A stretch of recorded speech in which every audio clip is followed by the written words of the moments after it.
Hello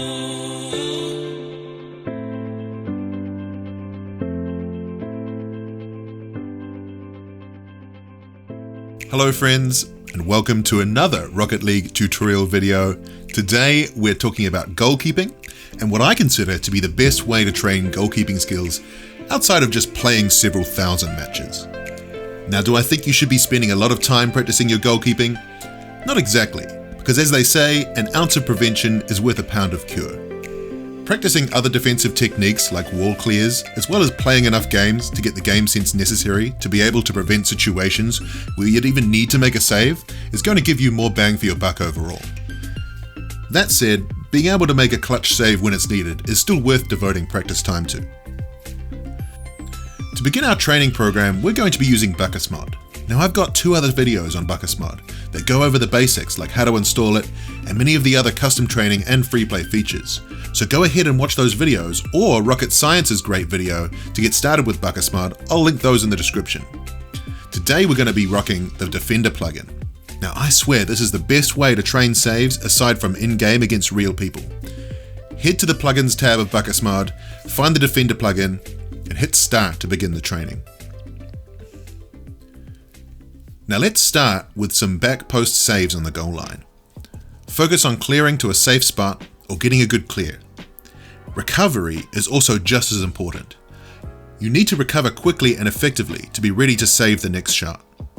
At any point in the training, when you feel that it's too easy, play around with the ball speed and cooldown time to make things challenging for you. Now, when you're comfortable with back post saves, move on to shadowing, aka retreating saves, where you're facing away from the ball. Keep mixing up your position and try to get saves from as awkward a place as possible.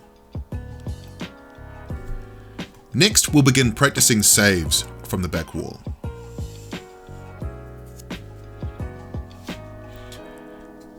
Now, once we've incorporated all these types of saves into our practice, we can start experimenting with limiting boost. In the current game tab of Bakkesmod, click the limit boost option, which will allow for your boost to be drained while in free play.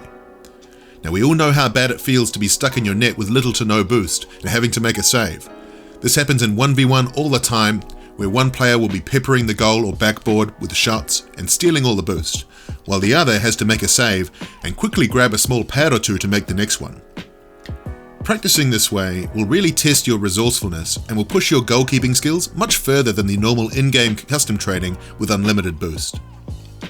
Now, speaking of the in-game custom training, for the second part of our training program, we're going to head to custom training with the help of Bakkesmod to make it even more useful.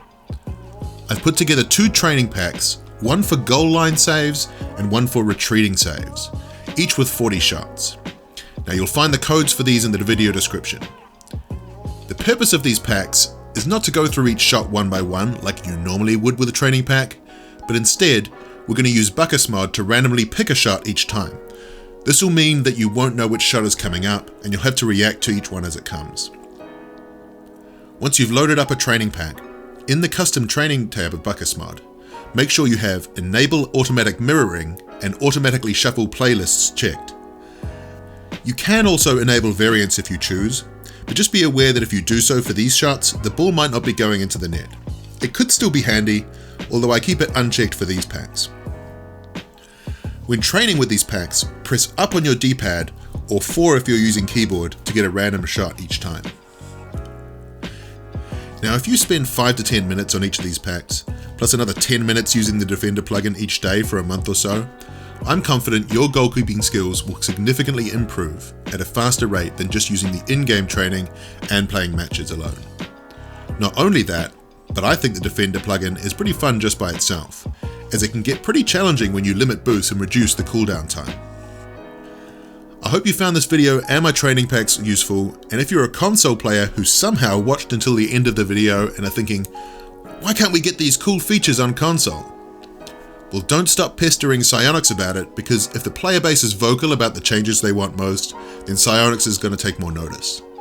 Thank you so much for watching, and don't hesitate to leave a comment if you have any feedback or questions. See you later.